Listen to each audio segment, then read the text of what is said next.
Okay, members, we will now move on to questions to the Minister of Justice. Questions 6 and 8 have been withdrawn, and I call Pat Sheehan. Pat Sheehan. Ceann Comhairle Céiste Hain, question 1, please. Minister. With your permission, Mr Speaker, I'll answer questions 1 and 3 together. There are a number of strands of work currently being taken forward on a collaborative basis across departments to address antisocial behaviour and its impact on individuals and communities. At an operational level, policing and community safety partnerships, PCSPs, which are funded by my department, work in partnership with designated partners, statutory bodies and the voluntary and community sector to develop solutions to address community safety issues and antisocial behaviour. New action plans and project initiatives for the year 2022-23 are currently being finalised. The Department continues to work strategically with relevant partners to address ASB, including through forums such as the Strategic Partnership Group and the Interagency Group, which works to implement community safety initiatives in the Lower Ormeau and University area. My department has also established a Community Safety Board, a multi-agency strategic partnership forum set up to link the strategic and operational response to community safety issues, including ASB. During 2021, the Community Safety Board stood up a number of community safety response groups to facilitate a coordinated and targeted multi-agency response to local community safety concerns, including antisocial behaviour. Complementing the ongoing collaborative work across departments to address ASB, my department is leading on a multi-agency review of ASB legislation via the ASB Legislation Review Delivery Group.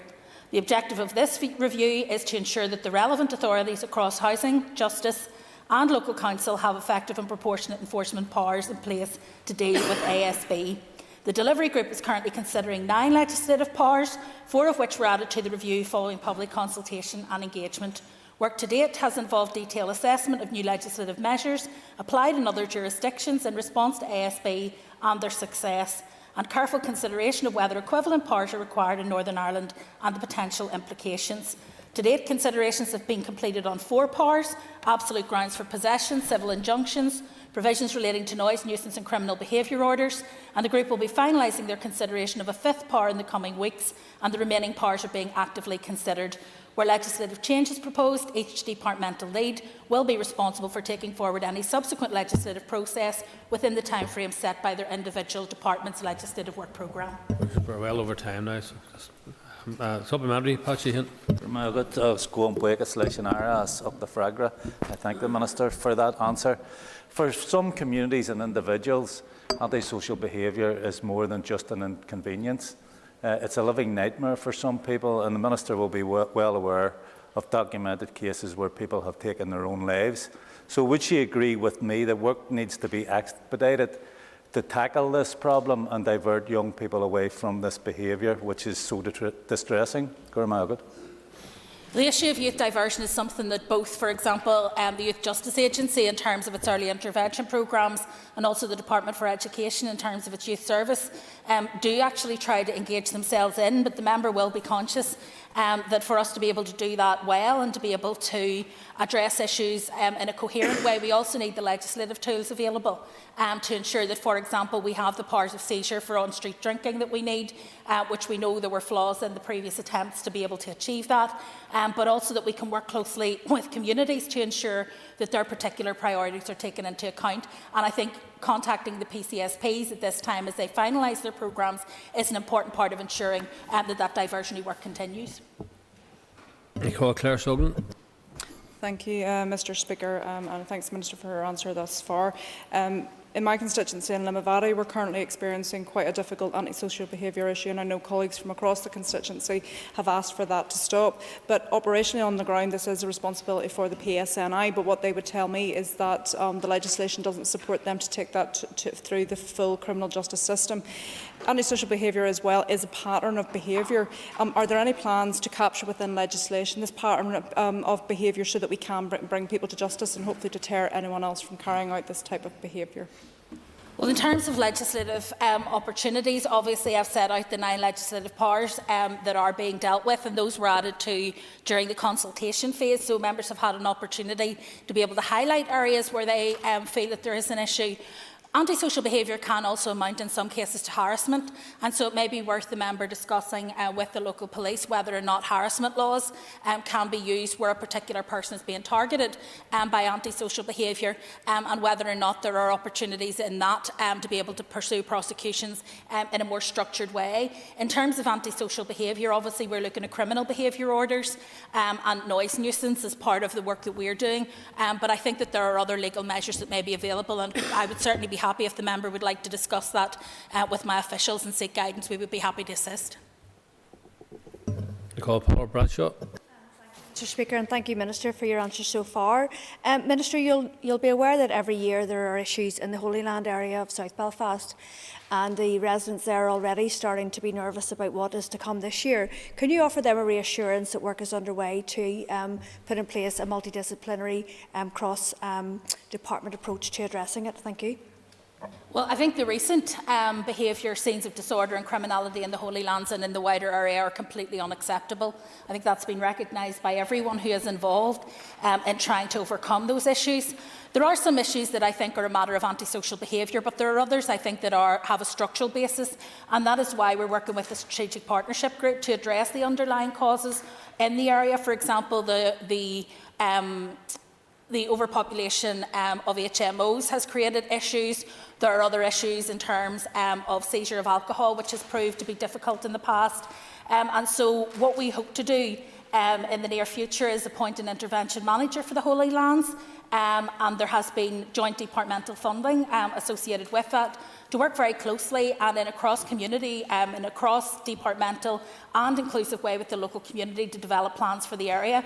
I think actions at strategic level through policy development and implementation are the ones that will bring the most lasting resolution to issues in the area. However, that is not to say that we're standing back with respect to the plans that are being made for the immediate future, and obviously our operational partners are heavily engaged in work to ensure that we can get through St Patrick's Day and people can actually enjoy it rather than fear it and dread it and have to suffer through it like it's a nightmare. Call George Robinson. Thank you, Mr Speaker. And could I ask the Minister if the policing issue could be looked at in the Causeway Coast and Glens area, where there is a shortage of officers on the ground to tackle the present antisocial activity, particularly in the Limavady town area in the evenings. And we've got windows broken, street lights damaged, people's homes attacked. The situation is just getting out of control, quite honestly. Well, I thank the member for his concern, and I understand both from his comments and also from those of Ms Sugden that there are serious issues in that locality. I think, however, I can't make commitments on behalf of the PSNI. Operationally, they're independent of my office. However, I would be more than happy to meet again with representatives from the area if it would be helpful in terms of looking at what additional powers or what additional opportunities there might be that those who are involved in this kind of activity can be brought to justice. It isn't a minor issue because it's not just, Mr Speaker, on the occasions when people are suffering from antisocial behaviour that they are stressed and anxious. It's also on the nights in between when they fear it's going to start again. It destroys people's lives, it destroys their quality of life, it affects their mental health, but it also can cost them a lot of money in terms of damage to their property, particularly in cases where that damage is low level but persistent. And so I have huge sympathy with the residents who are having to live with the consequences of the behaviour of others, and I'm more than happy to try to engage as far as I can with members to see if there is any more that can be done. I would also obviously encourage him to speak to the PCSP in the area to see whether it's possible to get resources targeted at those specific areas. I call Tom Buchanan. Number 2, Mr Speaker. I have regular meetings with the Chief Constable and we discuss a range of policing issues, including the impact that budgetary pressures will have on police officer numbers. I last met with the Chief Constable on the 17th of February and we discussed the draft 2022-25 budget. I have been clear from the outset that I cannot support the draft budget given the significant damage it will cause the justice sector. The draft budget provides specific allocation for PSNI staffing, which will not enable the retention of current numbers, let alone meet the new decade new approach commitments. In my letter to executive colleagues on the 20th of January, I had advised the Chief Constable has decided on a precautionary basis to defer the March 2022 recruitment intake. This decision is based on the assessment made of the impact of the draft budget for the PSNI.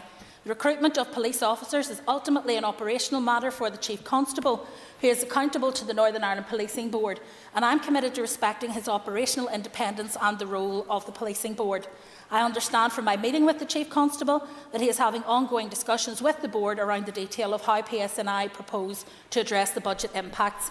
In the meantime, I await further clarification on the draft budget 2022-25 from the Finance Minister.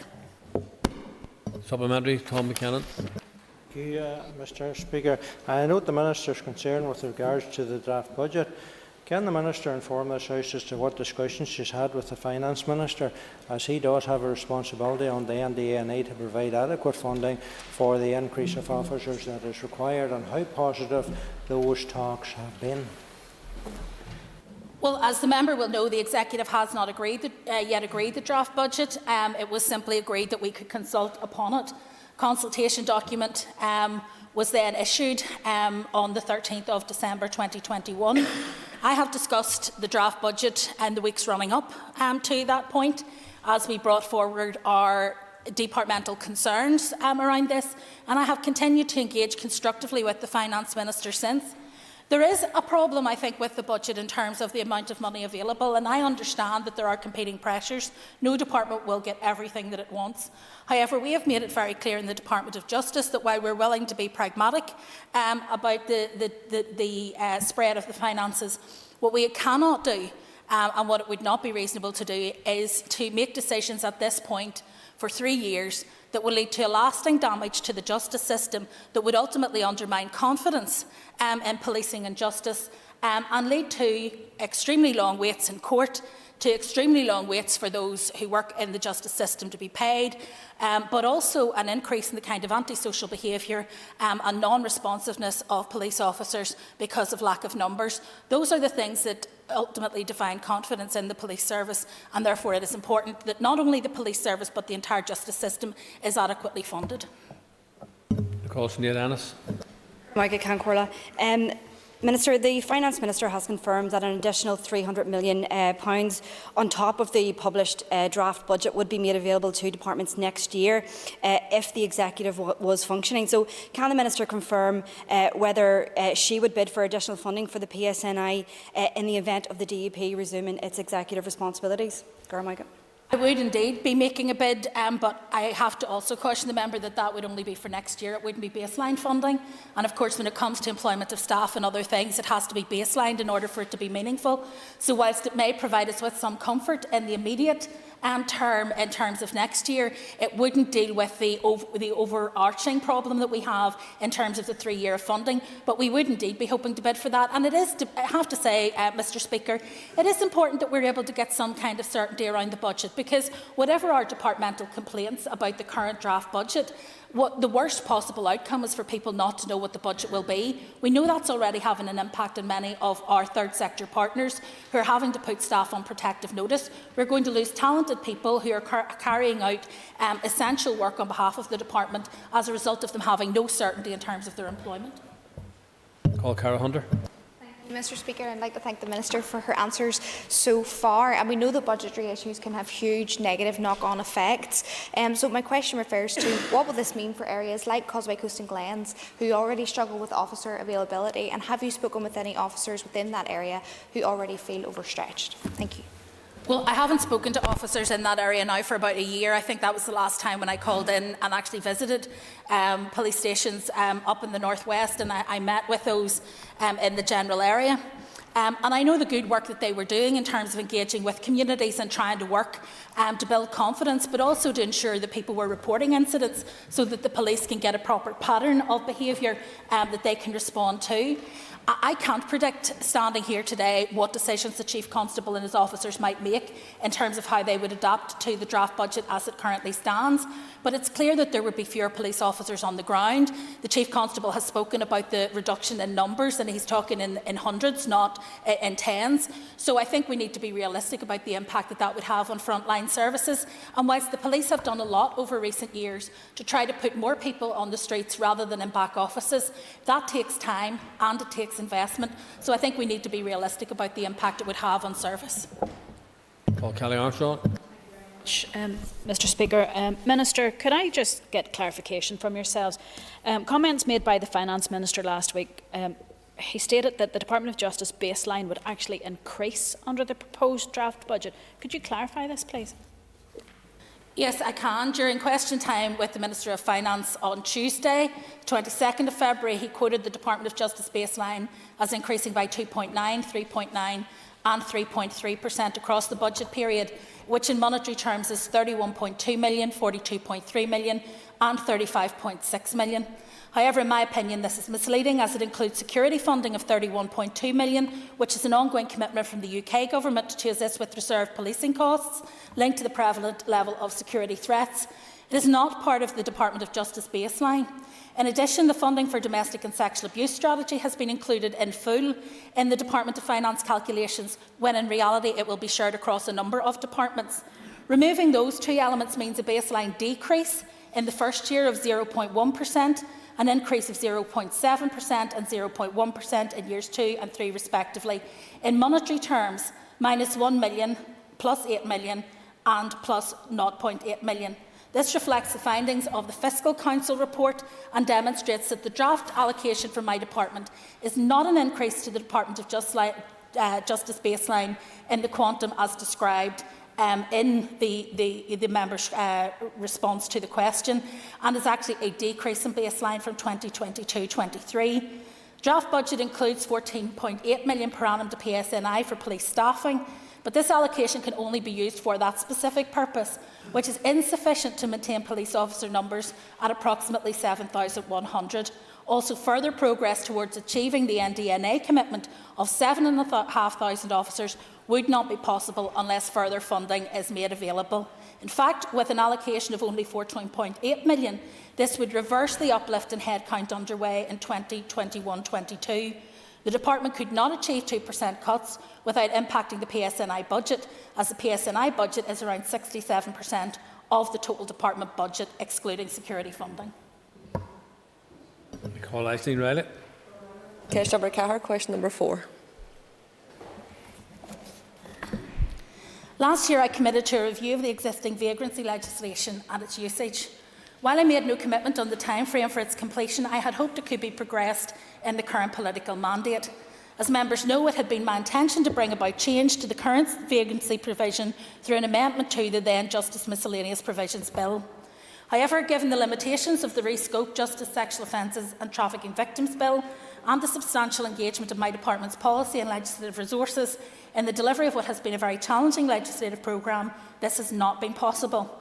With the valuable assistance of the Justice Committee and the Assembly, I have progressed 5 significant pieces of legislation through the Assembly in this mandate. 4 are completed, and the Justice Sexual Offences and Trafficking Victims Bill will soon reach final consideration stage. With the legislative programme nearing completion, resources can now be focused on the review.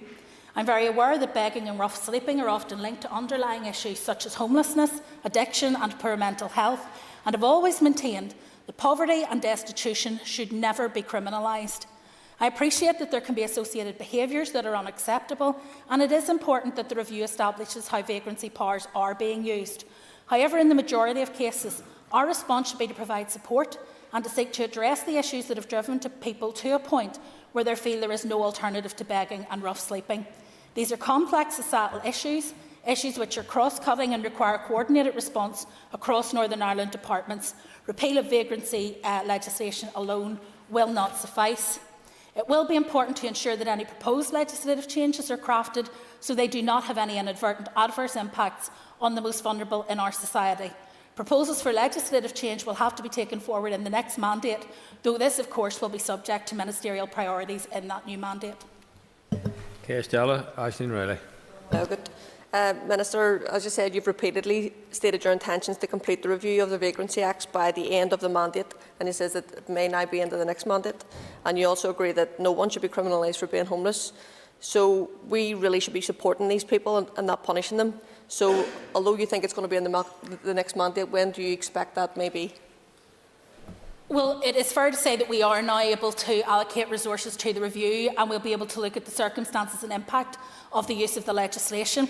There are wider societal issues, and it will be important for there to be an executive that can actually work on those. So homelessness requires the engagement of the Department for Communities, getting people into employment with alternatives to begging in terms of being able to support themselves, either on benefits or work, will require the engagement of the Department for the Economy and the Department for Communities. And indeed, in terms of many of those who are begging because they have potentially either come here seeking refuge or because they have been trafficked, it's important that we also use the legislation that we have in that regard to protect them. It is important, however, that we find a good response in terms of how we deal with these issues. And so it has been a priority for me, and I have met recently with Crisis to discuss the progress that's being made in England and Wales in terms of the vagrancy laws.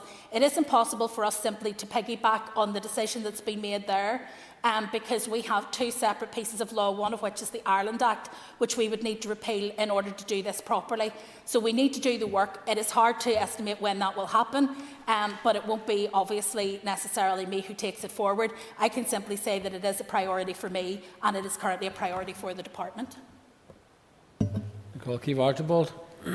Question 5, please. The Nationality and Borders Bill is currently at report stage in the House of Lords. The UK Government considers the bill to be the cornerstone of their new plan for immigration. The bill does not change Northern Ireland legislation on modern slavery. Part 5, modern slavery, of the bill will, however, make changes to the law on modern slavery insofar as it relates to the operation of the National Referral Mechanism.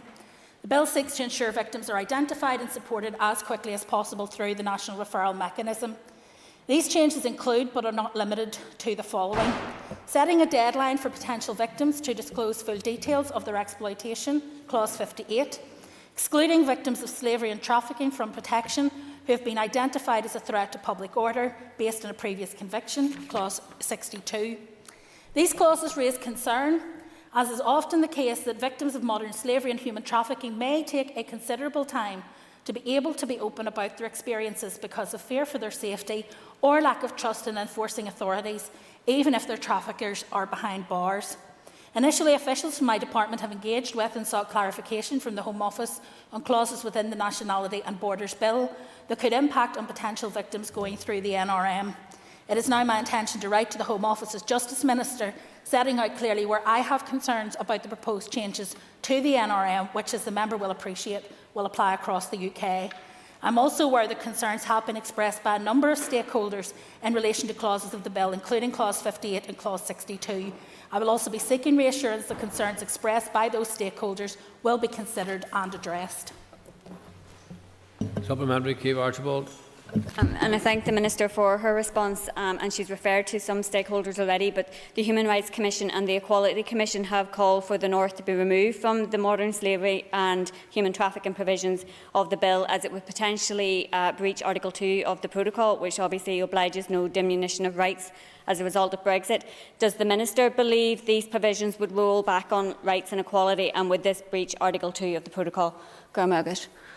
We haven't assessed whether or not it would breach Article 2 of the Protocol. However, we do recognise that immigration and asylum are not matters that are deferred to the Assembly.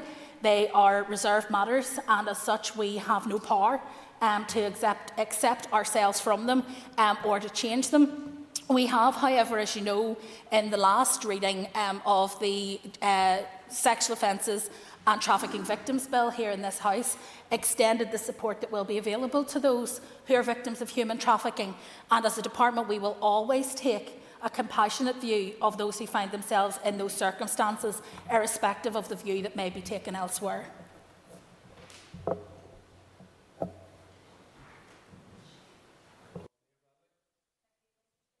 Minister, could you give your assessment on the reasons behind the broad upward trend in the numbers of adults and children who are currently referred to the NRM as potential victims of trafficking since 2012?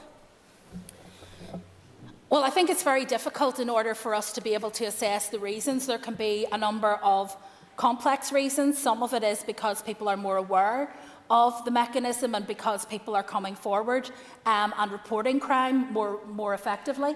That gives the opportunity, therefore, for people to be referred into the mechanism.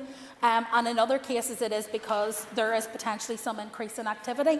And so I think we need to take those figures and look at them very carefully, ensure that we have the resources available in terms of both being able to protect those who are potentially victims of modern slavery, but also to prosecute those who are involved in tackling those crimes and ensuring that they can pursue offenders using all the available tools at their disposal. Kelly Armstrong. Thank you, Mr Speaker.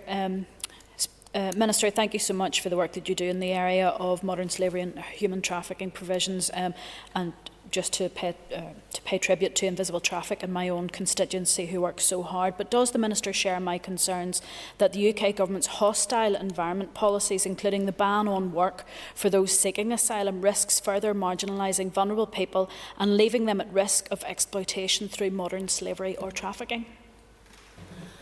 Mr Speaker, I do share those concerns, and indeed I know that, having spoken to others who work in this field, that they share those concerns. We have seen over the last week people who had lives, jobs, families, stability being thrown into absolute turmoil as a result of a war that no one asked for and no one wanted. Those people are being displaced from their homes and they are seeking refuge all over the globe, and particularly all over Europe. These are people who have skills and abilities and dignity, and they want to be able to work and provide for themselves and their families. They do not want to be reliant on handouts from anyone.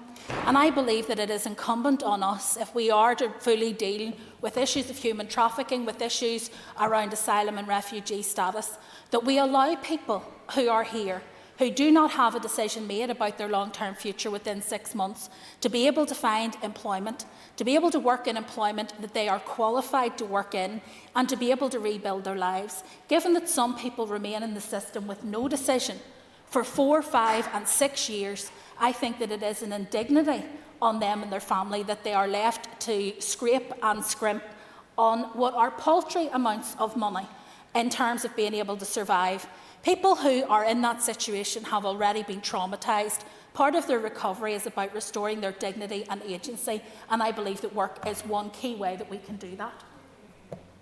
Nicole Trevor Clark. Number 7. Since the onset of the pandemic, the Northern Ireland Courts and Tribunal Service has, along with the judiciary and other justice partners, continued to provide essential public services within a challenging public health environment. The safety of court users and staff has been effectively managed through the completion of COVID-19 secure risk assessments and the implementation of all mitigations recommended by the health authorities. The fact that Northern Ireland Courts and Tribunal Service has not had to close a venue as a result of a COVID-19 outbreak, I think, is testimony to the effectiveness of the mitigations they have operated.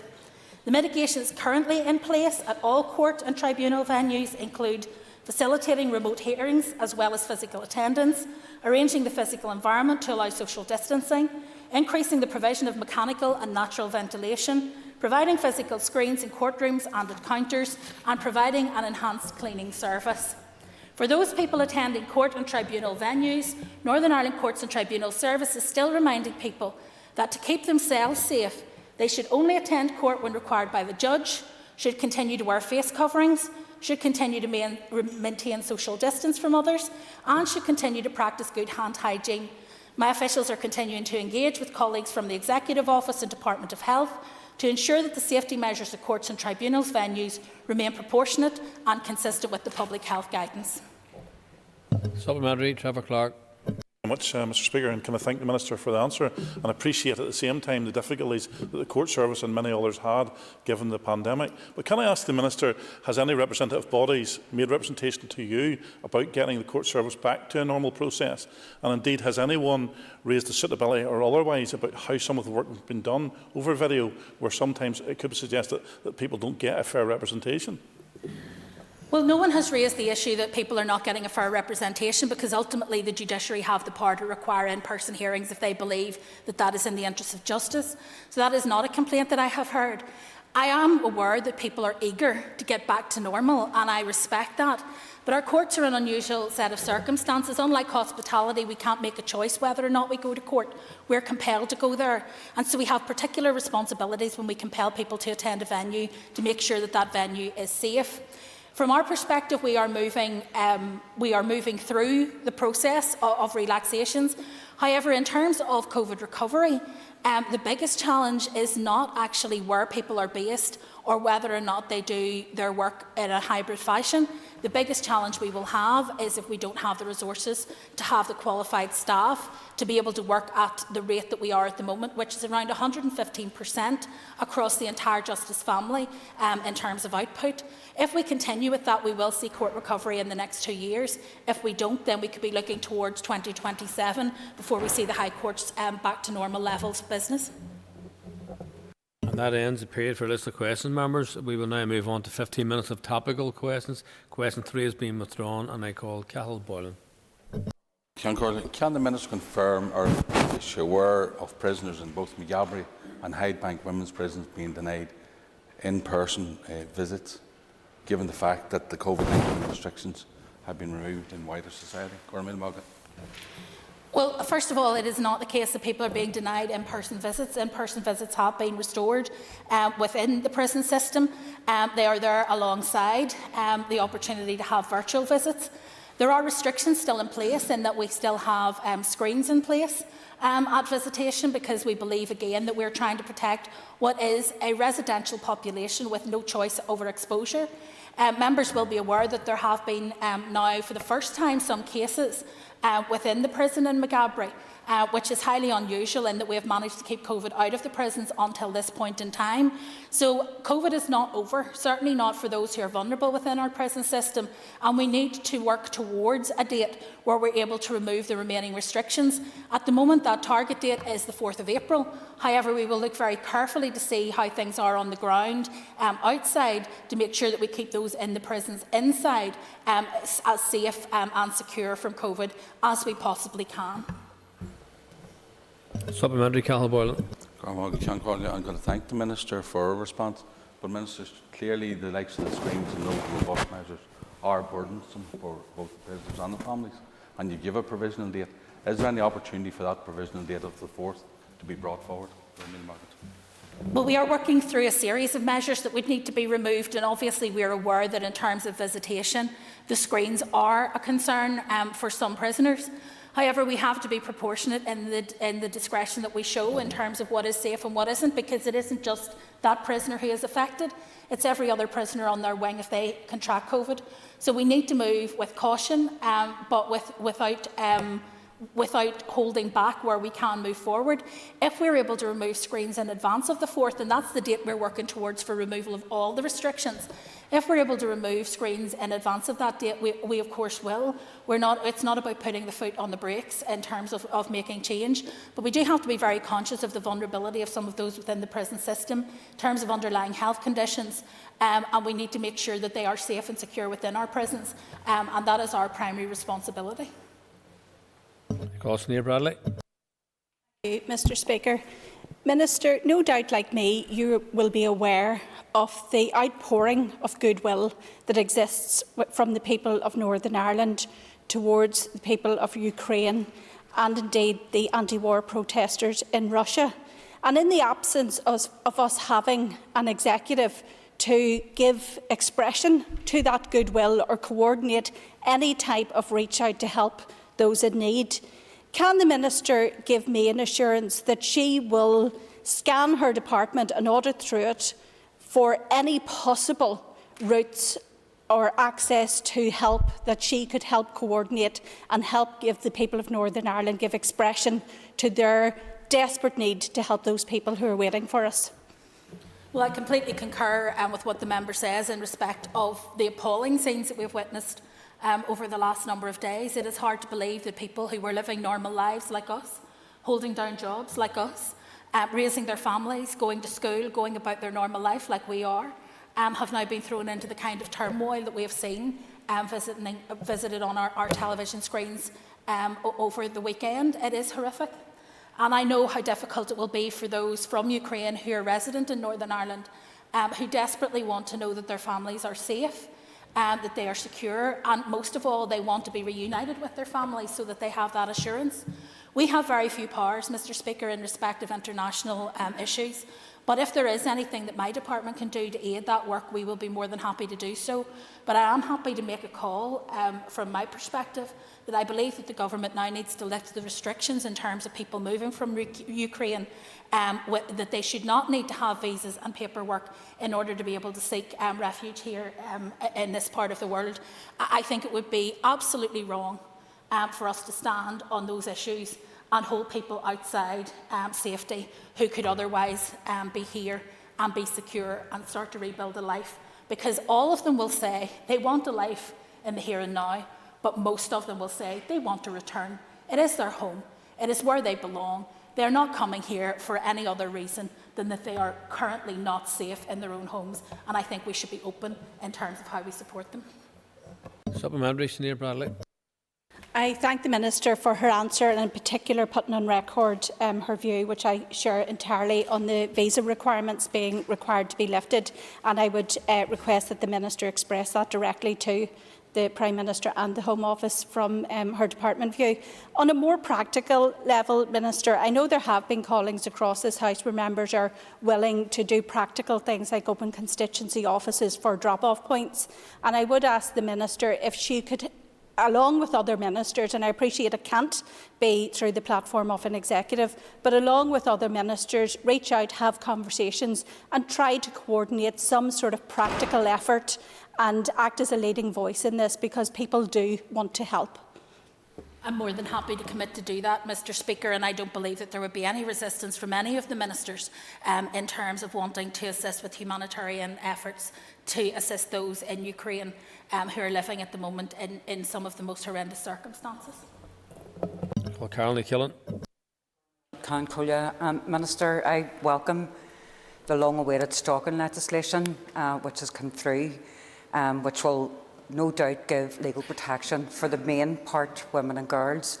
Can the Minister confirm when does she think this legislation will be operational?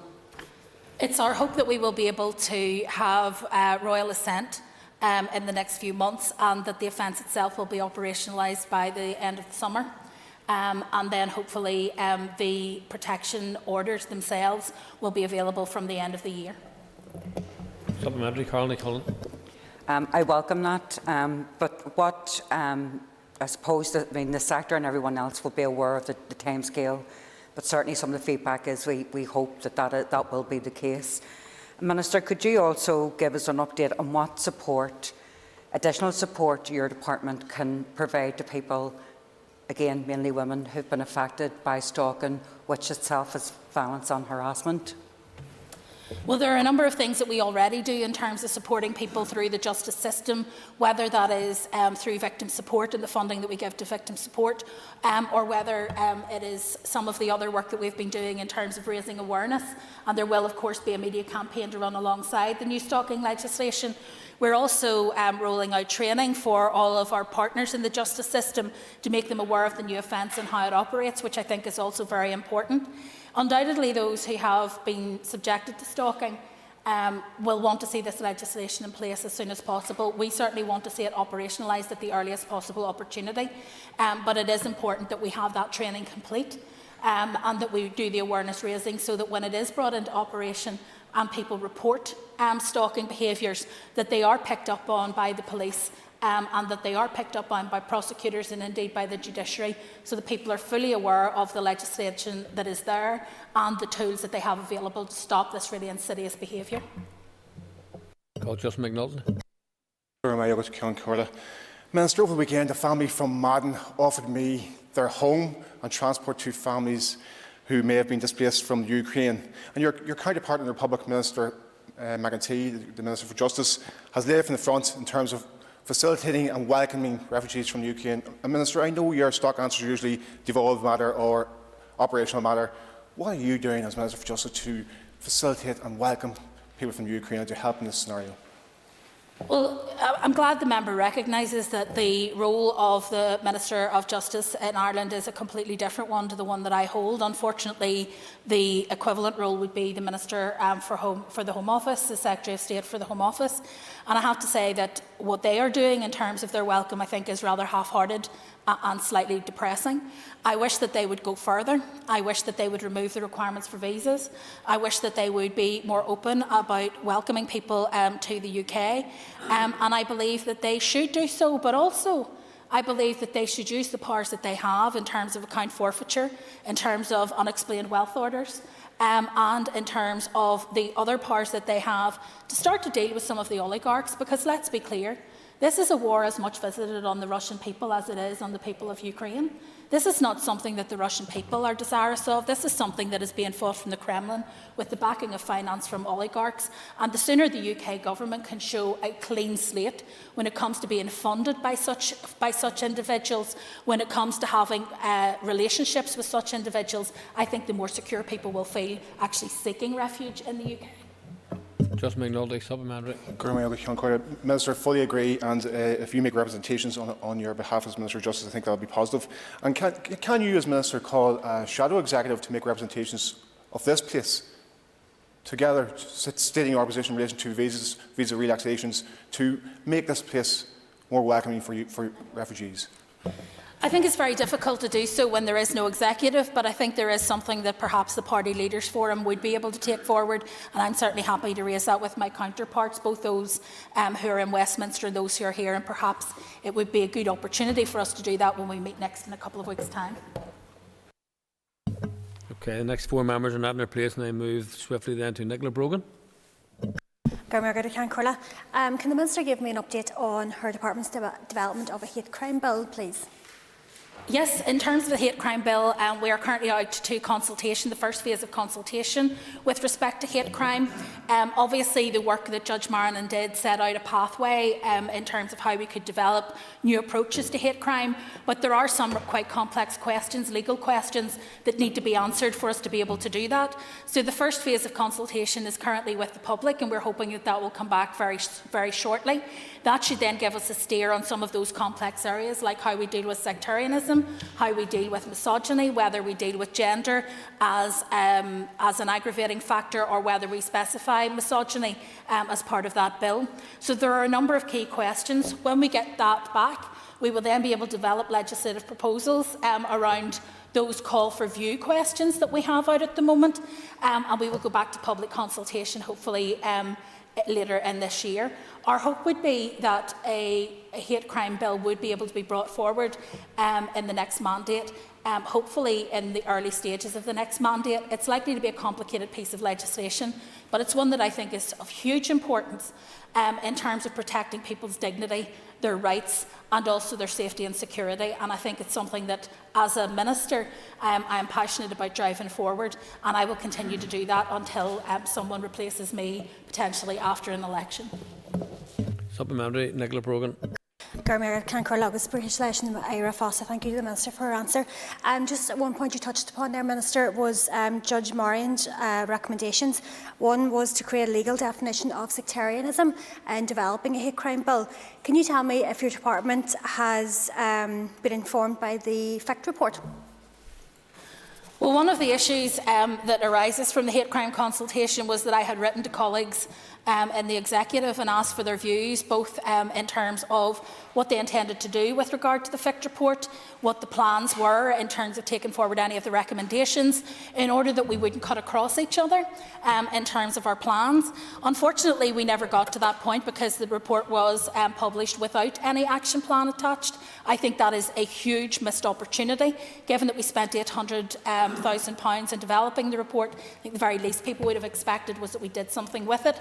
However, given where we are at the moment and without an executive, we are actually simply moving forward and asking the public for their views in terms of how we define any new hate crime that would relate to sectarianism. And on the back of that, we will then hopefully be in a better position to bring forward specific proposals in that area for a new executive to consider.